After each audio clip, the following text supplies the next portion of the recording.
Who am I? You know, who am I to the people?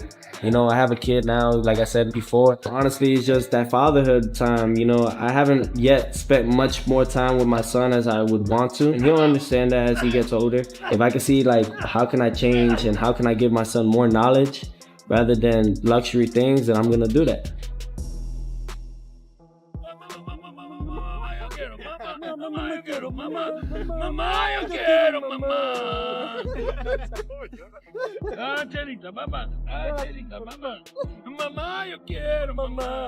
My father, though, is the one that really, he knows me best. He's seen me at my worst, he's seen me at my best, you know, and he's gonna be the one that definitely is gonna tell me the things that I really need to focus on how can I beat this guy. I trust him with my life. It's the first week.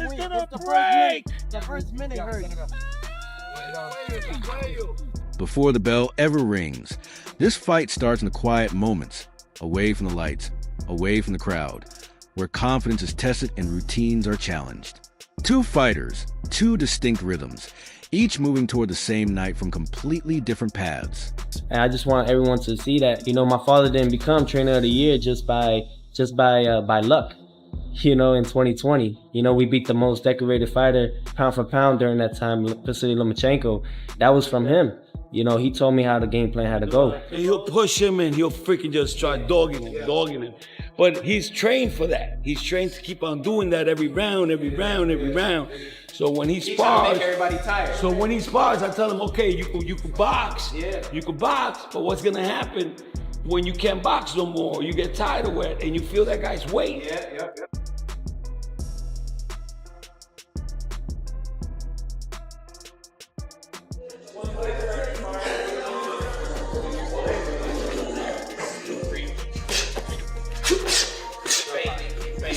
Punch your body, go on top, and then you go on top. Good, go from that head. Shaw.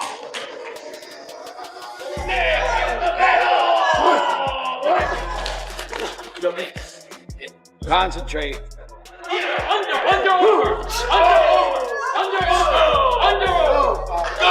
You're doing things like I was never doing. Lopez has always thrived in that uneasy space where confidence flirts with defiance, where belief isn't built on applause, but honed through doubt. He's never needed perfect order or calm to perform. If anything, chaos tends to flip the switch that brings out his best. That's exactly what makes his approach to preparing for Shakur Stevenson so compelling. A lot of the times, you know, I didn't want to go into the gym. I didn't, you know, especially when I had to swim. You know, that was painful.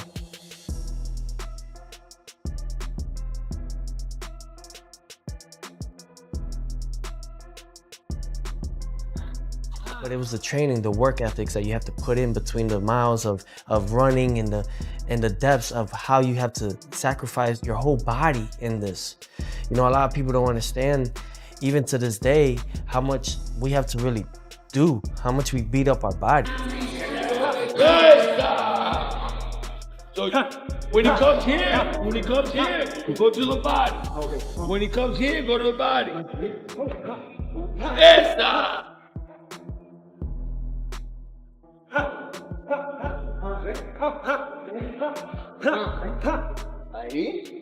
Oh, beautiful. When you go on, he can't touch it, champ.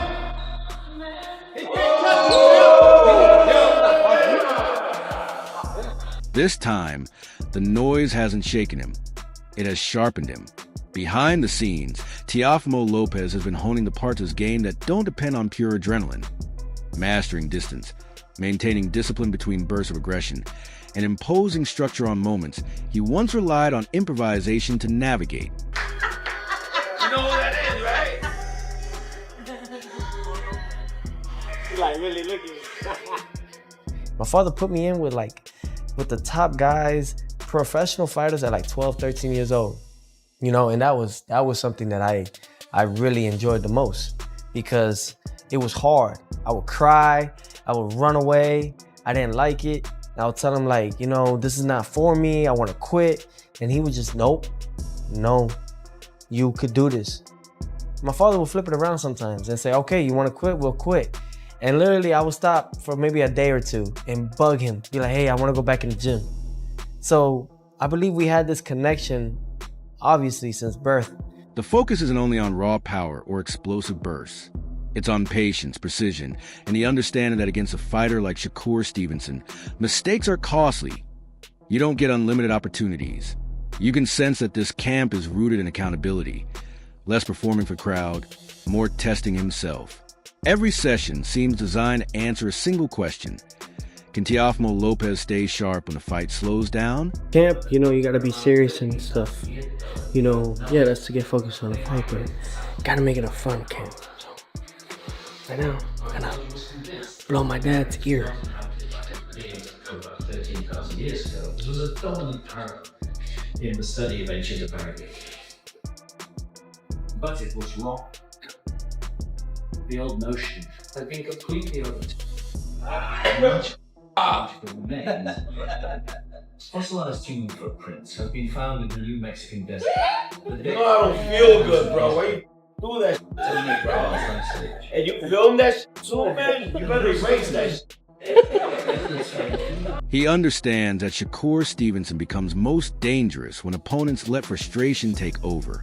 Now, the focus is on resisting that trap, learning to apply pressure without losing composure.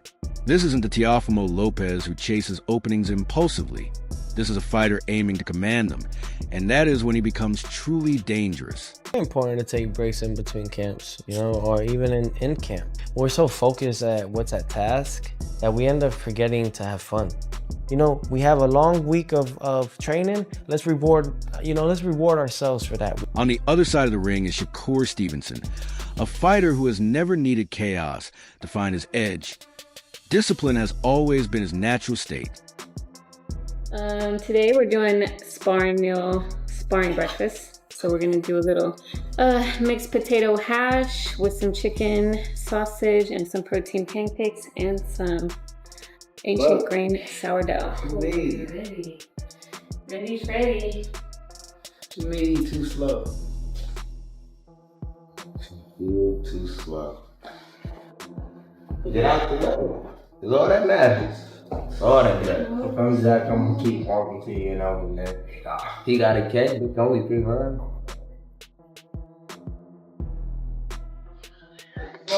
Yeah, 10 ready. We need to report today. Bring the smoke, buddy.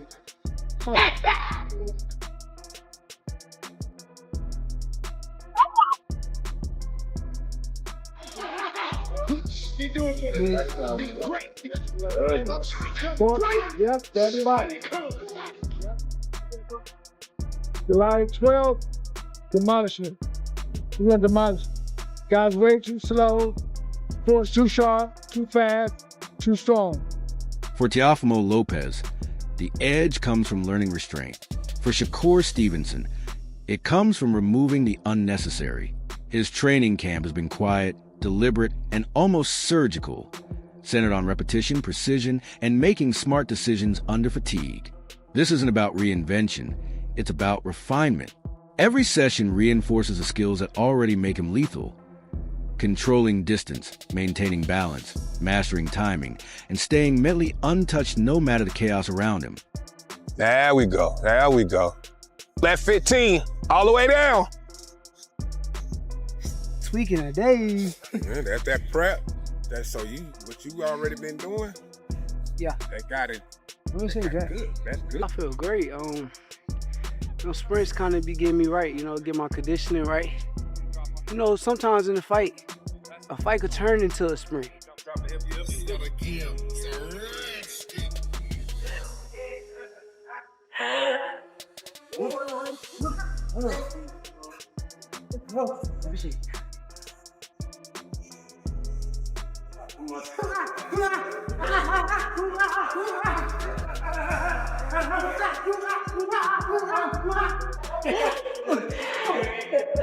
Shakur Stevenson trains like someone anticipating challenges, not surprises. He prepares for moments when Teofimo Lopez explodes, when the crowd roars, when momentum shifts, when a fight threatens to get out of control. The work is about staying centered through it all. He doesn't rush rounds, chase reactions, or mistake activity for control. Every action is measured, focused on efficiency, removing options, creating mistakes without forcing exchanges. Shakur knows this fight won't be won with emotion or volume. It will be decided in the quiet moments between punches, where positioning beats power and patience outmatches impulse. His preparation reflects that mindset. He isn't training to prove anything. He's training to execute. Big fight coming up. I heard you was the one that wanted to fight, right? Yeah. I actually set this fight up. And I honestly did it because I wanted to push myself. I know that Teo is a tremendous fighter. I know he's on an extremely high level. And I feel like, well, I know that I can beat him, but I know that this should be a tough set, so I'm ready. Who were some of the other options you had? Lamont Roach. That would have been a real good fight, man. But I mean, Teo, he's a bigger name, though, so I see why you went with him. Yeah, bigger name, and also he got the more accolades. He's been undisputed before. He's won belts at 35, won belts at 30, at 40. So he's more accomplished. So I know that would be a better name on my resume. While Shakur Stevenson sharpens silence and precision, Teofimo Lopez is doing something equally telling in his own way. He speaks like a man who understands the value of ownership. Listening to his words, it doesn't feel like he's trying to sell a story to the audience. It feels like he's reminding himself he isn't flaunting bravado. He's defending his ground. When he says Shakur can't take what he's fought for, it's not promotion, it's identity. There's a self-awareness in the way he talks, referencing video games, conversations about Roy Jones Jr., studying legends like Jones and Henry Armstrong. This is a camp built on ego. It's built on curiosity and refinement. Lopez knows raw athleticism won't carry him past Stevenson. He's layering his game, deception, timing off feints, subtle adjustments, the kind of details that rarely make highlight reels but can turn round in his favor. I think at certain points in your career, right, you have to realize that you don't know everything, right? And sometimes you have those, like the likes of Roy Jones Jr., who was arguably the best fighter in the 90s, even the early 2000s. And for him to want to, help me in some sense, maybe there's something that I'm not possibly there yet with that he could possibly add to my arsenal, and I would love to see more. I would love to learn more. That's like some type of mentorship. I love that Teofimo Lopez openly admits he doesn't have all the answers, because that's growth, not weakness. When he speaks about mindset, faith, and destiny, you can hear how deeply this fight connects to his sense of legacy. He isn't trying to out-talk Shakur Stevenson. He's trying to out-believe him. Even his response to being labeled boring is clever. He doesn't fight the narrative. He embraces it, saying, "Cool, that's why I'm here to disrupt it." That's Teofimo in a nutshell. He doesn't reject labels.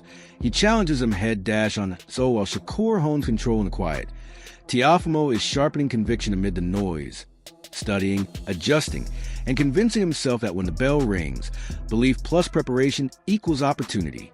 Whether you agree or not, there's no denying it. He sounds focused, not scattered. And that is a dangerous version of Teofimo Lopez stepping into this fight. What's it like seeing him now kind of face to face? When you look at him, what do you see? Because obviously you're not locked in just yet, and the closer it gets to a fight, obviously things turn a little bit. But when you do look at Shakur, what do you think of him? I think, I don't think too much of it. I think that he believes in himself. That's one thing. But I'm here to destroy his dreams and all that he wants to do and become. You can't take this from me. I worked very hard for it. I've bled for this, and I'm not taking nothing from him, but I just believe that what's gonna happen next is for destiny in the boxing ring to decide. After hearing Teofimo Lopez speak with that mix of conviction, reflection, and unmistakable ownership, the conversation shifts when Shane Mosley steps in. It feels like a veteran tapping the chessboard and saying, "Let's get real." When Mosley calls this matchup a true 50-50, it's not hedging. It's respect for the danger both fighters bring. I love how he frames it. Not about hype, not about records, just one question. Who imposes it first? That's the real tension. You have Shakur Stevenson, aiming for a quiet, measured, controlled fight, dimming the lights round by round. And then there's Teofimo Lopez, capable of flipping the switch. turning angles, speed, and power into disruption, that Mosley's reminder that Teofimo can actually box when he wants is crucial. Casual fans often forget this isn't a wild brawler looking for luck. This is a fighter who read Vasily Lomachenko in real time and adapted, a feat that is anything but ordinary. I think you're going to need a couple of rounds, but the first round is going to be very interesting. Maybe you see some tails, but I think maybe 2 or 3 you're going to start seeing one leave the other. Because I don't think that, well, maybe, I mean, Shakur might show some different, if he has to go after Teofimo, he might show some different type of heart that we haven't seen or different type of fighting we haven't seen.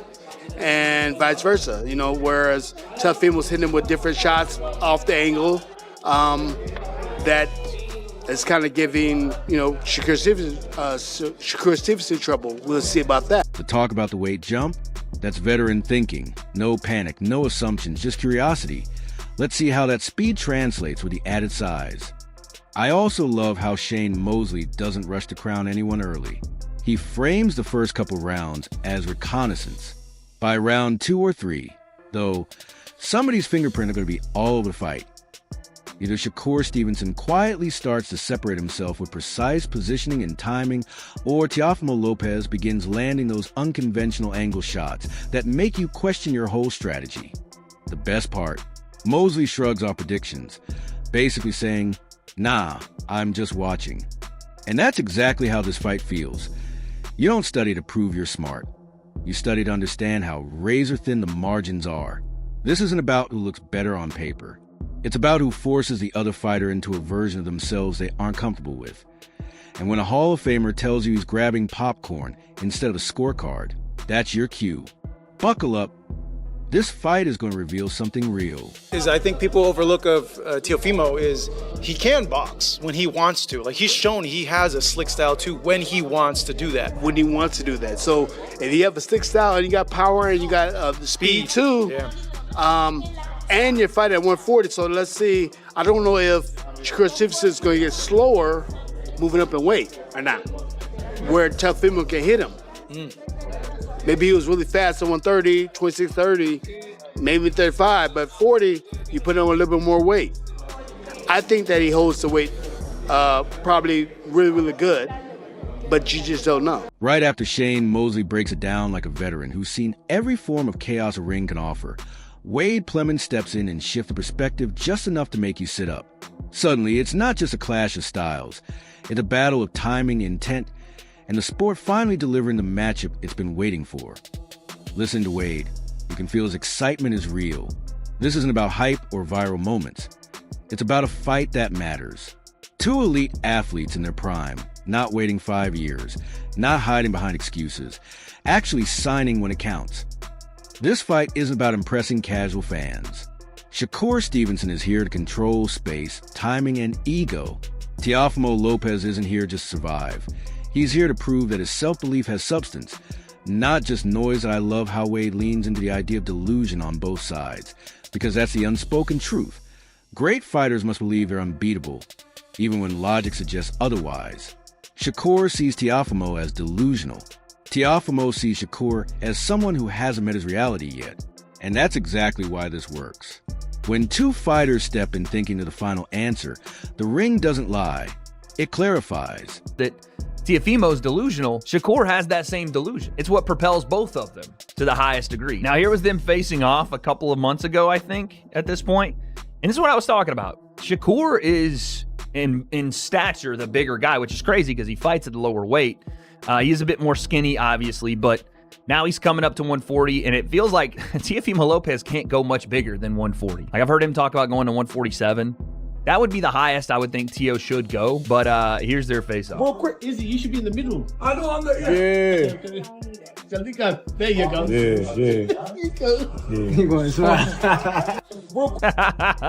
Like, these dudes don't hate each other, and you don't necessarily have to. There are certain fights where that level of venom is needed, and it's... What makes Wade Plemons' breakdown so powerful is how grounded it is. Despite the hype, he doesn't sell this as a brawl or promise a knockout that may never happen. This is high-low problem solving in real time with consequences that I'm nodding along when he calls it chess match, because that's exactly what it is, just with egos attached. Shakur Stevenson operates as defensive offense, making you miss, quietly embarrassing you, and stacking rounds while you're still searching for momentum. Teofimo Lopez's danger comes from the fact that he can box, but he chooses when to unleash it. When he's locked in, subtle mistakes become decisive moments almost instantly. Wade also points out that Teofimo has been beaten before, while Shakur remains undefeated. But that's context, not a knock. Shakur has answered the same tough questions Teofimo already faced. While Teofimo has to prove the inconsistencies are behind him, when it matters most, I love how Wade frames it as boxing returning to its roots. Best versus best, no safety nets, no padding for legacy. We're not here to see who sells better or talks louder. We're here to see who owns their style under pressure. This fight isn't comfortable. It's clarifying. And when analysts stop predicting and simply say, let's see, that's your signal that something real is about to happen. Realistically go between Shakur and Teo because they're both very technical. Both guys understand the sweet science and fight very smart. No one takes a ton of risks. Teo does have a bit more pop in his shots and can put you down, but if you take the risk of making a massive mistake versus a guy like Shakur, then Shakur will outbox you, outclass you, and take you into deep water. So we'll see. Stylistically, we'll see how this thing goes, because I don't see a super over-aggressive Teofimo Lopez. I don't see that. I don't see Shakur getting too out of pocket with him either, but we will have, I think, a very, very high-skill, high-level boxing match. I'll be honest. I'm going to be real honest. He was a lot better. Right after Wade, Plemon lays out the fight, like a calm strategist. The energy shifts when Lonnie B jumps in. Suddenly, we're off theory and into field. You can hear it in his voice. This is an analyst hype. This is I've been in the gym with these fighters hype. That I love that perspective. Because when someone who's held pads with Teofimo Lopez and seen Shakur Stevenson up, close calls this matchup an atomic bomb. You listen. Lonnie isn't guessing. He's reacting to muscle memory. The way he describes Teofimo's explosiveness is both hilarious and terrifying. You think you know power until you're swapping gloves mid-session and wondering what just happened on the other side. He talks about Shakur like a puzzle that's almost unfair. So clean, so precise, that most people don't even realize what they're watching in real time. The Roy Jones Jr. comparison lands perfectly. History remembers guys like this as the ones who make elite fighters look ordinary. Fans start asking, who has he really fought? Instead of recognizing something rare. Lonnie basically says it outright. Shakur's problem is that he's too good. And honestly, that's a wild problem to have. And Shakur is phenomenal. I mean, he's just phenomenal. Excellent boxer. Cat-like reflexes. Sharpshooter. Knows what he's doing in there. Great ring generalship. Know when to use his jab. I mean, Shakur is... He's so good that it might be to a default. And I'm going to tell you why I say that. You got somebody like Roy Jones, who was so good that he ain't fighting nobody. These guys are number ones. And it's just that he's so good, he make these guys look like nobody. So they say, oh, well, he ain't fought nobody. How come he just can't be that good? What really makes this breakdown hit is how Lonnie beframes the danger on both sides without overhyping either fighter. He doesn't pretend Shakur Stevenson is untouchable. He points out there are shots Shakur cannot afford to take against Teofimo Lopez. That's not disrespect, that's reality. Teofimo isn't someone you test lightly. One clean touch, and suddenly his confidence spikes. The traps come out, the rhythm shifts, and you're facing a completely different fighter. I also love the Floyd versus Roy analogy because it explains so much in a single line without being disrespectful. One guy bends the rules because the other perfects him until they feel suffocating. That's why this fight feels special. Lonnie isn't selling a boring chess match or a reckless brawl. He's saying this is jazz versus jazz. Two masters improvising in different languages. If Shakur doesn't strip Teofimo's confidence early, danger escalates fast. If Teofimo can't disrupt Shakur's calm, he's chasing shadows for 12 rounds. That's the tension. That's the beauty. This isn't about highlight reels. It's about who can remain themselves when the other fighter forces them out of their comfort zone. And when someone who's seen both camps calls a classic, That's not promo, it's a warning. Because Tio, he's one of those guys. Once he touch some skin, that get him going, get him warmed up. Like, okay, he gets more brave. Like, okay, the wheels start going. Oh, I can do this. I can do that. I can do this. I can do that. And you can see him putting the when he's in the zone, it's almost impossible to stop it because there we go. He's tapping his back of his heel and he's setting up different traps and his confidence. It's like the key factor of his fight, right? There we go. If his confidence is here, you can almost kiss the fight goodbye. So Shakur has to rip his confidence from the second the fight starts and keep it that way, because if not, there we go. He got to keep that gas tank on. When you put it all together, it stops being about who talks louder and starts being about whose identity survives contact. Teofimo Lopez is sharpening belief, layering structure onto chaos, convincing himself that moments belong to him. On the other side, Shakur Stevenson is refining control, trusting process over noise, letting patience suffocate urgency. Then you add Shane Mosley, reminding us this is about will. Wade Plemon, framing it as boxing finally doing things the right way. Lonnie B, pulling back the curtain on what these fighters actually feel like in the gym. Different voices, same conclusion. This fight isn't safe. It's not comfortable. It's not predictable. It's a collision of philosophies. Does disruption crack discipline? Or does discipline drain disruption? That's the real question, and the ring will answer. No narratives, no excuses, just 12 rounds of truth, where styles aren't just clashing, they're being tested. This is one of those fights that doesn't just crown a winner, it exposes who you really are when your best version is standing across from you. Drop your thoughts in the comments. Let's break it down. And don't forget to like, share, and subscribe.